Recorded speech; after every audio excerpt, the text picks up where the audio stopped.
Welcome back. In a groundbreaking cinematic endeavour, the people of the Sun shines a light on the rich cultural heritage of the San community, weaving a powerful narrative that highlights the importance of preservation and celebration.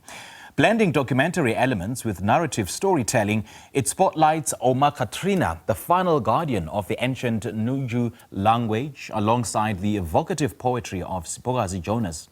Together, they underscore the significance of preserving indigenous cultures and languages. And to tell us more about the film, we're joined by poet and leader of the film, Siphokazi Jonas, and Lucinda Ohlson, the director of the film. Ladies, a very good morning to you. Thank you so much for joining us, and a happy Women's Day.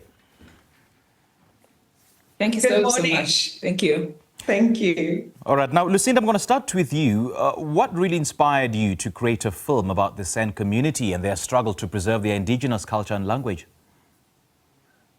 Sure. So with everything that's going on in the world at the moment, it just seemed like a suitable time.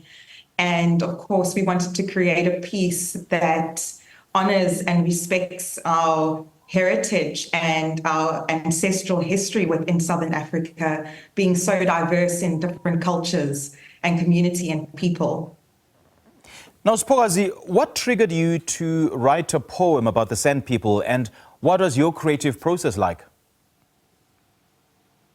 You know, a really important thing, I think, is thinking through the way in which we're all connected, how our languages are connected in South Africa, and the really nuanced and complicated history that we have, whether it's through the marginalization of Zulu in particular, and various indigenous languages in Southern Africa that led to New banned by the apartheid government, and seemingly thought to be extinct until about 1973, where there was this call out to find if there were any speakers of Nguni, and a few elders were still able to speak, even though they spoke Afrikaans, but they were guardians, and Ouma Katrina being one of them, and now the last surviving fluent speaker of Nguni. That really moved me, not least because as Umposa, the cliques, and this is a conversation I had with her, that we have 3 cliques in my language, but in Nguni they have 5, and we've borrowed those because of interaction and coming together and intermarrying and all of these things. So it's a story that I think we all need to connect to and understand where we come from.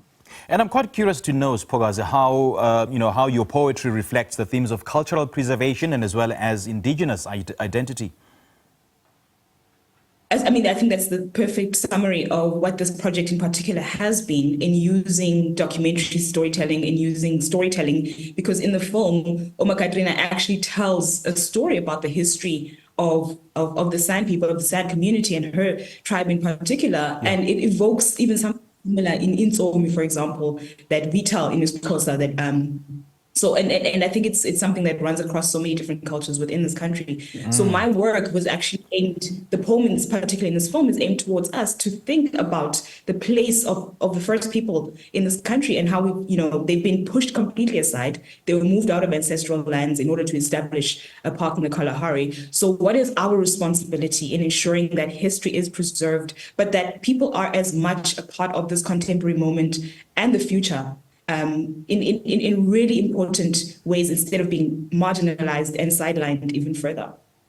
I quite like what you said, that what is our responsibility in terms of the preservation of our own culture, because it's not an exclusive preserve of a few, it's our collective responsibility as a nation. Now, Lucinda, can you share more about your collaboration with Ouma Katrina and Siphokazi Jonas and how their contributions sort of shaped the narrative of the film? Absolutely. I mean, we had to really connect with the San people, and we got to know them very well during our time of shooting. And so they carried valuable insight that could only be shared from them who had walked their journey. So it was a lot about listening to what they really had to say, what experiences they had to face, and how they've overcome those challenges, because they carry, those stories. They're the only ones that carry the weight of what they've truly overcome.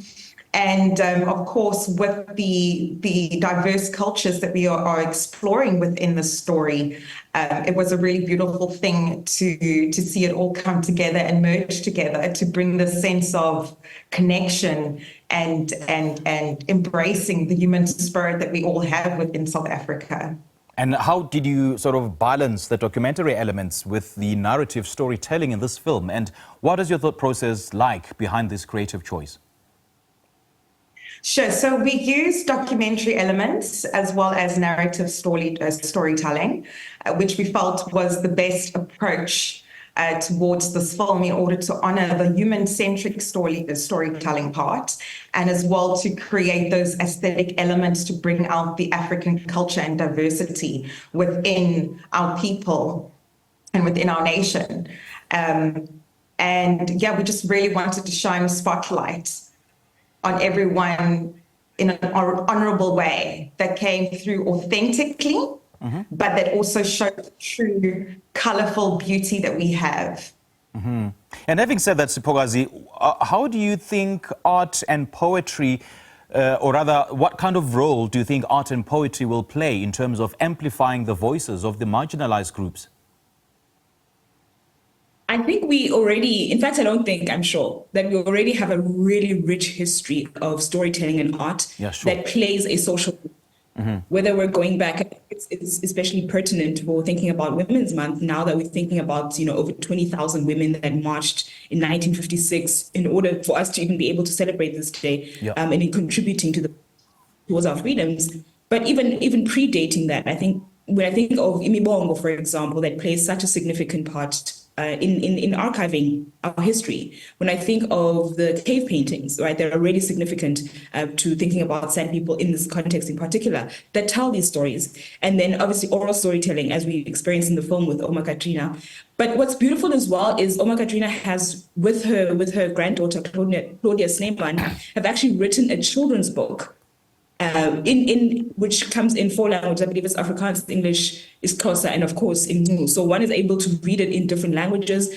She's also co-written a dictionary with a number of institutions, university institutions. So it was a way of preserving, using storytelling as a way of preserving this language in particular, I think is a brilliant example. The school that they run, which is one of the projects that we're raising funds for, including the Komani Women Empowerment Group. I think that work is constantly happening when we think about our grandmothers telling us stories, when we think about, playing with mud and building, playing blend, all of these things, whether it's in play, whether it's in art, all of these things are significant in how we capture our history, and then most importantly, passing it on, because now we're sitting with one living fluent speaker. She's passed it on to her granddaughter. They're passing it down through the school. So these are inextricably linked for me. And how do we pass it on a mass scale? Books. Okay. I think books are a really part of it. And even though I know some people can have feelings around, technology and social media, I think TikTok, those kind of platforms have been really, really powerful in bringing some stories to light. Filmmaking, of course, which is why we're here. Filmmaking has mass appeal. It's really exciting that this film is also screening at a number of festivals because, again, it's about that reaching a much broader the broader public and being able to have these conversations. And of course, a conversation like this one is brilliant because you can then pass it around. You can have it starts a conversation, continue conversation that's already happening. True. Siphokazi and Lucinda, thank you so much, ladies, for joining us in this thought-provoking conversation. We do appreciate your time.